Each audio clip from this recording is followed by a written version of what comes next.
from the County of El Paso Water Improvement District number 1, and the Farm Bureau representative. And we wanted to have a roundtable with USDA leadership and with IBWC leadership, because we know about the stresses of the climate crisis. But those stresses don't just impact all of us in terms of more 100-degree temperatures, more severe drought, or more severe storms. It really impacts food production significantly. And our farmers along the Rio Grande, what we have seen over the last several years has been very alarming. We've seen a significant decrease in water in the Rio Grande, and that directly impacts our farmers. We know that agriculture in El Paso is really important for our economic development, but it's important to the food that gets served on our table. Nationwide, we are seeing the ag community get older. Farmers are getting older, and fewer newer generation farmers are emerging.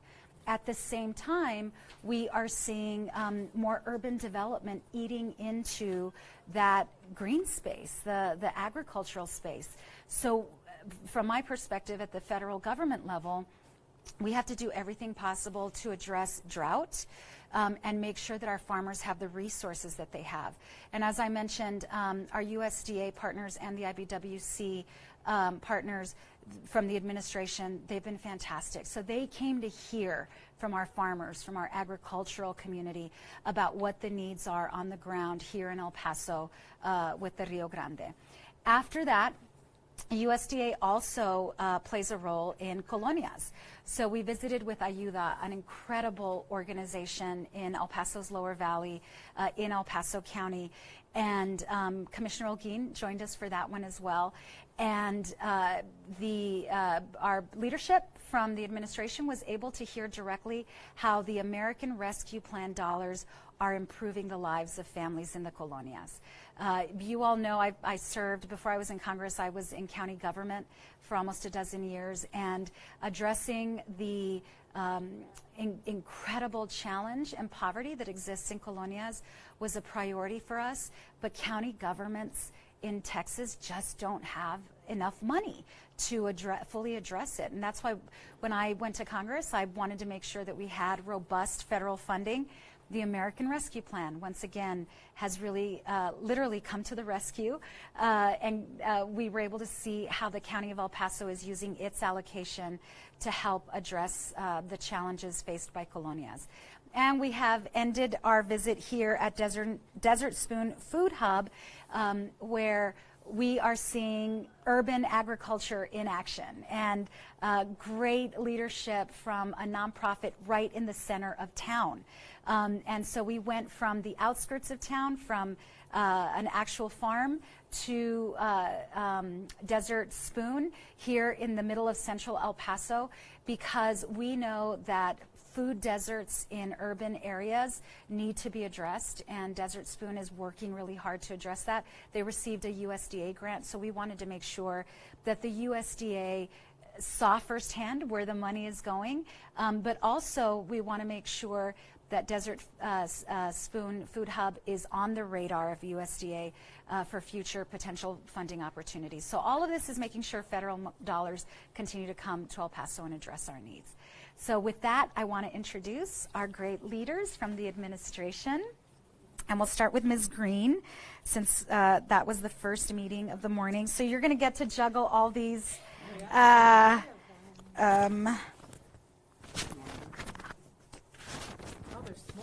There's 3. Yeah, okay, beautiful. Thank you. And then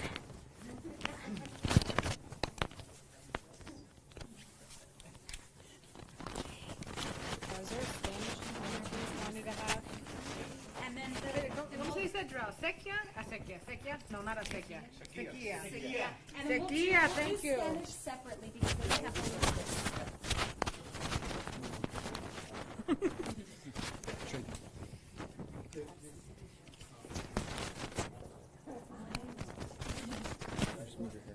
Come around. To get over here.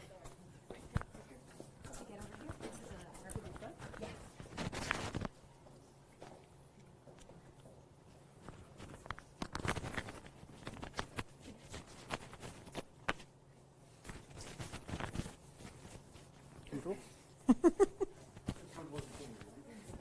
Oh, I should take these off. It's a bad More to habit. your left. No more. And where do I stare? In the middle? Which way? Right through down the middle. Okay. Right there, yeah. I'll just look at the poll. Hey, can you start with your first and last name, spelling, and of course who you are? Sure. Gloria Montaño Greene, Gloria Montaño, Montaño,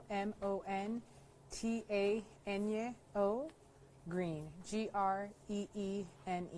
And the Ñ is you hold the Alt key down, 0241 on the 10 keypad. That's unique. Unique. Yeah, it's a different letter. I know how to get the letter out. Gloria Montaño Greene, Deputy Under Secretary at U.S. Department of Agriculture for Farm Production and Conservation. That includes Farm Service Agency, Natural Resources Conservation Services, and Risk Management Agency. We provide safety network, conservation, disaster assistance, ag financing, and risk management tools for farmers, ranchers, and private forest landowners who are producing all the agriculture, what we consume as individuals from the moment we wake up till the end of the day, be it in clothes or in food.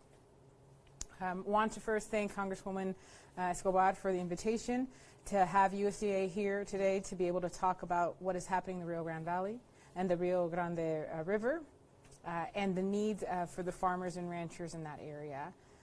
They are very resilient, they are very resourceful, they have been very collaborative. But there are some opportunities and some solutions that they're seeking. One in the production of agriculture, how do they maintain agriculture, the impacts of inflation, and also the impacts of climate change. So today the discussion really was on legislation that the Congresswoman has supported in the past and that we get to implement with the Biden-Harris administration. That includes the American Rescue Plan Act, the Bipartisan Infrastructure Law, and the most recently passed Inflation Reduction Act. The Inflation Reduction Act specifically has funds available in it that the Congresswoman advocated to make sure we were doing conservation practices within agriculture and also working with economically distressed borrowers in agriculture. So it was really great to be able to hear their concerns as we implement those programs with the guidance and understanding Western Texas and the Western farmers and ranchers and their needs. It was really great to be able to have the conversation with the colonias.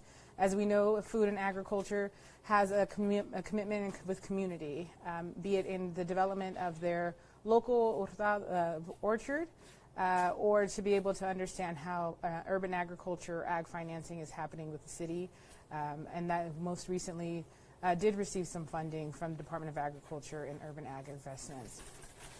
And then being able to think about how Desert Foods, Desert Spoon is looking at food production, local food production, the small farmers and ranchers that exist within El Paso County, because they are smaller producers, but that means they're still feeding quite a bit this really unique region and the accessibility that they have throughout. So, you know, today was really great to be able to build upon the successes or build upon the information legislation the Congresswoman has supported on how we're thinking about and how we're working on solution-oriented support for farmers and ranchers, be it in addressing climate change, be it in addressing drought, or feeding the community in a more robust local way. So, thank you. Okay, so next up, the juggling of the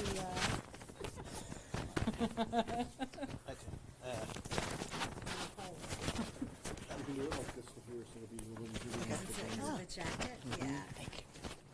You can go like this. And keep all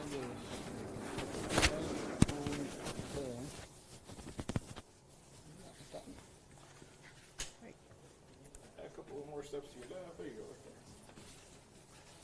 And same song and dance. First, last name, Song spell and it for dance, us. okay. Your title. Yeah. I'm Lillian Salerno, Lillian, Salerno, Salerno, and I work for the Biden administration, particularly the Department of Agriculture as the state director for Texas in the Office of the Rural Development Mission Area. And today was a great day. The Congresswoman invited us to come and talk to her constituents about the challenges that they're facing with drought as well as just farming in general. One of the things that we heard from some of the communities we went today is about broadband and internet connectivity. Most folks don't know it, but Rural Development and Department of Agriculture are the ones who many years ago brought you the Rural Electrification Act, and that's where we think has to happen now with broadband.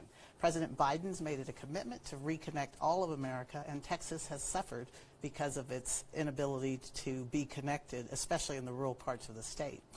Under the Infrastructure Act, the Bipartisan Infrastructure Act, billions of dollars were allocated, and several billion to Texas in order to connect the rural parts of the state.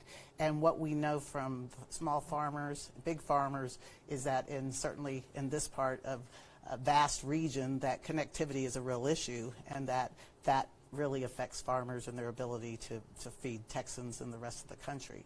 So what we're trying to do is make sure that farmers and small ag producers, as well as businesses in the rural parts of Texas, know that we're coming with services that can help make their businesses and their production go up. And part of that's through the Reconnect America, which we're in our 4th round of, and we currently have an application open and would encourage people to connect with their USDA office and find out how to get your application, and I think before the middle of November. So that's it. Thank you.